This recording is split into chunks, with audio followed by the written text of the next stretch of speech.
This channel does not promote any violent, harmful, or illegal activities. All content provided by this channel is meant for an educational purpose only.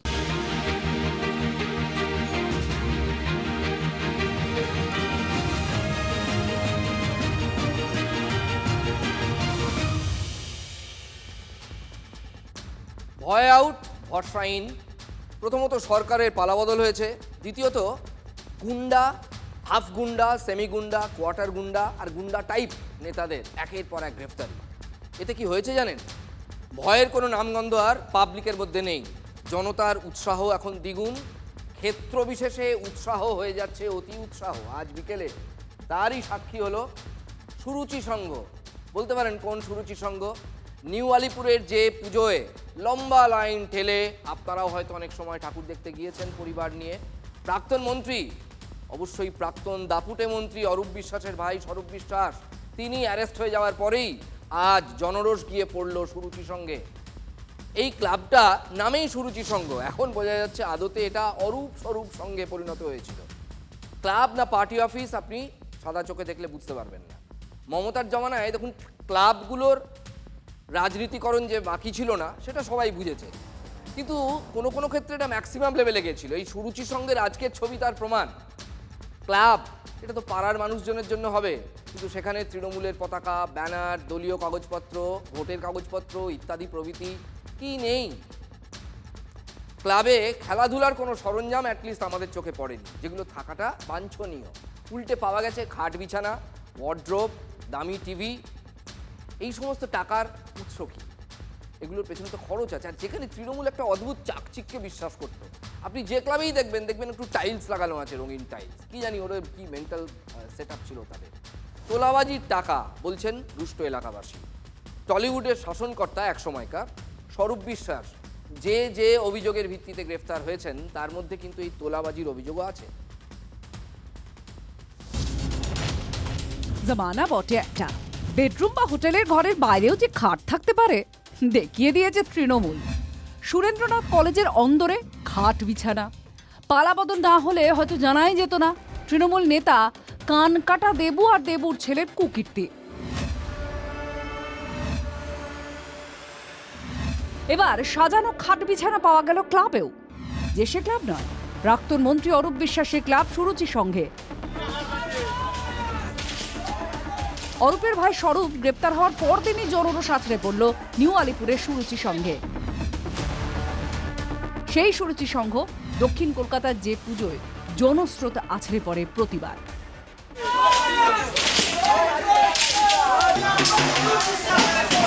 এই বিলাসবহুল club ঘর, এখানে কি চলতো আমরা সেটা দেখার চেষ্টা করব। এখানে এই ক্লাব ঘরে দিদি, এই ক্লাব ঘরে আমরা দেখতে পাচ্ছি বিছানা রয়েছে। এটা ক্লাব ঘর না অন্য কিছু? এটা ক্লাব ঘর বলে তো মনে হচ্ছে না, এটা অন্য কিছুই মনে হচ্ছে। এক কথাই বলবো, এখানে মধুচন্দ্রিমাও তো কারণ ক্লাবের মতন জায়গায় এরকম একটা লাক্সারি ঘর মানে আপনাদের বুঝতে বাকি নেই। স্বরূপ বিশ্বাস এখানে মেয়ে নোংরা কাজ করতেছে। যদি কেউ বাড়ির টালির চালক খুলতো তাকে এখানে আসতে হতো। কোনো দিনও কোনো জনসাধারণ কোনো সেবা পায়নি এই ক্লাব থেকে। দ্বিতীয় কথা, এটা ওয়ান টাইপ অফ, সামনের বছর আর এক বছর গেলেও হয়তো দেখা যেত এটা মলে পরিণত হয়ে গেছে। এর ভেতরে দুর্নীতি কার্যকাণ্ড, যেটা আমি এখন মিডিয়ার সামনে মুখ থেকে কি বলতে পারি। মহিলাদের অভিযোগ যে এখানে অনেক অসামাজিক কার্যক্রম হয় এই বিল্ডিংটাতে। আপনারা দেখেছেন ওপরে কিরকম বেডরুম বানানো আছে, কিভাবে একটা ক্লাবের মধ্যে বেডরুমের কিসের দরকার? ক্লাবে খেলাধুলোর জিনিস থাকবে, শরীরচর্চার জিনিস থাকবে, ক্লাব তো মনে হচ্ছে না দেখে। জলের বোতল, প্রাণধারা জলের বোতল, এই জলের বোতলটা বানায় সাধারণত পশ্চিমবঙ্গ সরকার যে পিএইচই দফতর, সেই পিএইচই দফতর থেকে এই জলগুলি প্রস্তুত করা হয়। দেখা যাচ্ছে product of PHE department, government of West Bengal, Prandhara. রাজ্য সরকারের তৈরি করা জলের বোতল একটা ক্লাব প্রতিষ্ঠানে কেন থাকবে? স্বাভাবিকভাবে এটা নিয়ে একটা বড় প্রশ্ন উঠছে। গরিব মানুষের জিনিস এগুলো আত্মসাৎ করে রেখে দিয়েছে সাহেব। কোনো মানুষকে দেয়নি, শুধু মানুষগুলোকে ব্যবহার করেছে সাহেব। আজকে বলার দিন। সুরুচির মাঠে বিশ্বাস ব্রাদার্সের এক সেনাতকে দেখেই চলল উত্তম মধ্যম। শেষমেশ দৌড়ে থানায় ঢুকে রক্ষা।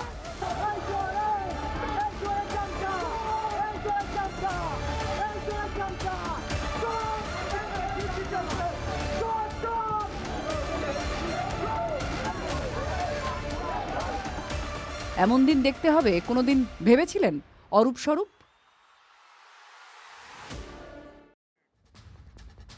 তাহলে কি বুঝলেন? রুষ্ট জনতা নিজেরাই বিচার পর্ব সেরে ফেলতে চাইছে অন দ্য স্পট। তবে আইনমাফিক বিচারের রাস্তাও কিন্তু খুলছে। এতদিন যেটা হয়নি, এবার সেটা হচ্ছে। যুবভারতীতে মানে সল্টলেক স্টেডিয়ামে লিওনেল মেসির অনুষ্ঠানকে কেন্দ্র করে ভাঙচুরের যে ঘটনা ঘটেছিল সেটা গত ডিসেম্বরে ঘটেছিল। তখনই ক্রীড়ামন্ত্রী অরূপ বিশ্বাসের গ্রেফতারির দাবি উঠেছিল বাংলা জুড়ে। কিন্তু মমতা বন্দ্যোপাধ্যায়ের আশীর্বাদের হাত মাথার ওপর থাকায় তার বিরুদ্ধে তখন কোনো এফআইআর পর্যন্ত হয়নি। ওই রাজীব কুমার তখন ডিজি ছিলেন, শোকজ টোকজ করা হয়েছিল, সেসব কি হয়েছে ভগবান জানে। তারপর তো ভোট হয়ে গেল। ওই নাটুকে পদত্যাগপত্রটুকু ছাড়া, যে আমি ক্রীড়ামন্ত্রীর পদ ছেড়ে দিচ্ছি, ওইটুকু ছাড়া তখন কিছু হয়নি। পালাবদলের পর বিধাননগর দক্ষিণ থানায় অরূপ বিশ্বাসের বিরুদ্ধে এফআইআর করেছেন মেসির অনুষ্ঠানের যিনি মূল আয়োজক শতদ্রু দত্ত। পুলিশ অরূপ বিশ্বাসকে তলবও করেছিল, হাজিরার দিন ছিল গতকাল, কিন্তু অসুস্থতার কারণ দেখিয়ে 10 দিন সময় চেয়ে নিয়েছেন অরূপবাবু। পুলিশ এক বিশ্বাসের নাগাল পায়নি, মানে বিগ বিশ্বাস, কিন্তু ইয়াঙ্গার বিশ্বাস, ছোট বিশ্বাসের নজর পেয়ে গেছে, নাগাল পেয়ে গেছে। কাল রাতেই আরেক বিশ্বাসকে তুলে নেয় পুলিশ। অরূপের ভাই স্বরূপকে গ্রেফতার করে নিউ আলিপুর থানার পুলিশ।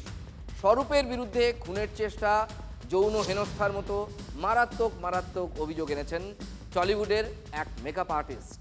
20শে মে টালিগঞ্জের একটা সভায় দাঁড়িয়ে কেঁদে ফেলেছিলেন ওই মহিলা।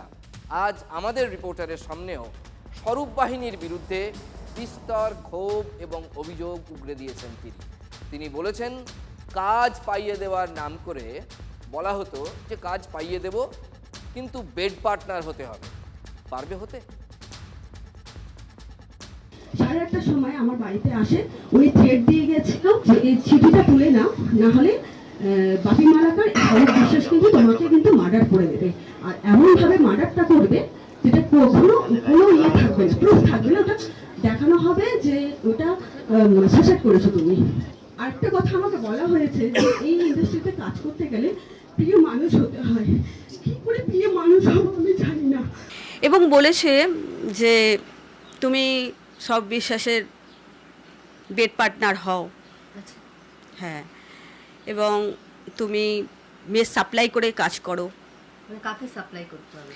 এটা স্বরূপ বিশ্বাস এবং তার যে র্যাকেটটা চলছিল তাদেরকে হয়তো সাপ্লাই কেউ করে থাকে। আমি আর এর থেকে আর কি বলবো, নাম নিচ্ছি না। একজনকে জিজ্ঞাসা করেছিলাম যে সে দাদার খুব কাছের লোক, মানে বাপি মালাকার বলুন আর স্বরূপ বিশ্বাসের খুব কাছের লোক না, বেটা ছেলে।